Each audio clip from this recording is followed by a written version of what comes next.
بجد هي دي الكبسولة السحرية، بجنيه واحد بس. تفتيح رهيب. شايفين اهو. ده بقى البديل بتاع الفونديشن الكوري اللي بتشتروه بأسعار غالية جدا. كبسولة سعرها جنيه. بجد ما شاء الله. انا ما شفتش حاجة بالجمال ده. اهو ضد المية. شايفين طبعا الفرق ما بين الايد دي وما بين الايد دي. على جسمك بقى لو عايزة تدهني على اي اماكن غامقة. طبعا على البشرة انا بحطها على بشرتي، جميلة جدا وطبيعية على الاخر. اللهم صلي وسلم وبارك عليك يا حبيبي يا رسول الله. من جمال الكبسولة دي قررت ان انا اعمل لها فيديو واطلع اتكلم عنها واشرح تفاصيلها.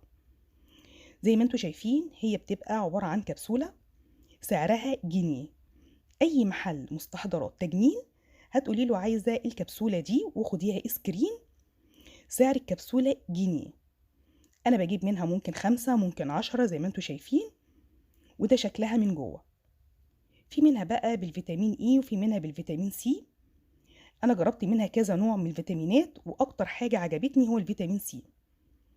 هي كمان مش تفتيح بس، هي مغذية للبشرة وبتدي كده زي لمعان عامل زي الهايلايتر. بصراحة ممتازة وطبعا سعرها في متناول اي حد انه يجيبها. جربتها كتير جدا على ايدي، جربتها على بشرتي. لو عندك بقى اي اماكن غامقة في جسمك بتجربيها عليها. ممتازة. طبعا الحاجات بقت غالية دلوقتي جدا. فالكبسولة دي في متناول ايد اي حد يشتريها. جنيه. ده سعرها لحد الان. انا ما باجي احط على بشرتي زي ما وريتكم بياخد كمية بسيطة جدا. شايفين التوزيع بتاعها عامل ازاي؟ رهيب.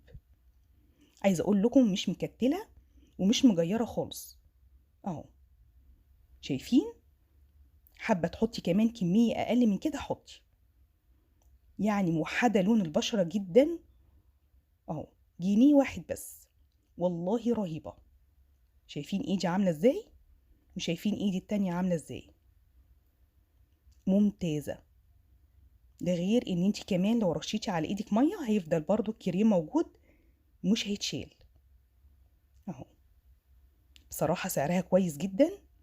وكتير جدا من الناس ما يعرفوهاش. الحاجات بقت غالية والمنتجات بقت غالية جدا. اهي شايفين عاملة ازاي؟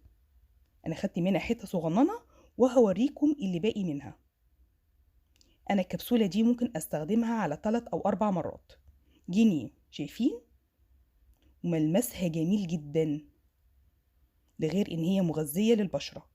يعني مش بنحط حاجة تفتح وخلاص. اهو. بصراحة تستاهلي ان انت تجربيها. خشي اي محل مستحضرات تجميل قولي له عايزة الكبسولة دي وخدي سكرين للإزازة اللي انا بوريتها لك دلوقتي. اهي. ودي شكل الحبيبات بتاعتها. طبعا الفيتامين سي انا شايفاه انه افضل نوع فيها. اهو. طبعا شفتوا ايدي من هنا ومن هنا طبعا الفرق كان واضح جدا. اهو. حتى الجزء اللي فوق اللي انا ما كملتهوش باين على الجزء اللي تحت. اهو. بجد تستاهل ان انت تجربيها. هي عامله جنيه زي ما قلتلك. وضد الميه. اي بقى كلينكس كده وطبقيه مش هيتطلع فيه اي حاجه خالص. اهو. اهو. جربيها واكتبي لي في الكومنتات ايه النتيجه بتاعتها. وداعم بقى لاي فونديشن غالي والاستنفاذات الكتيره اللي بتحصل في الاسعار. خلاص. حاجه بجنيه وهتديكي نفس البدائل. انا حبيت النهارده اعمل معاكم الفيديو ده علشان في ناس كتير جدا مفيش في امكانها دلوقتي ان هي تشتري الحاجات الغاليه، خصوصا الحاجات اللي بقت مستورده. فده بديل بسيط جدا لو حابه تجربيه. هاتيه وجربيه وان شاء الله على ضمانتي. ده كان الفيديو بتاعي النهارده، اتمنى يكون عجبكم. ويا ريت ما تنسونيش في الشير وفي اللايك.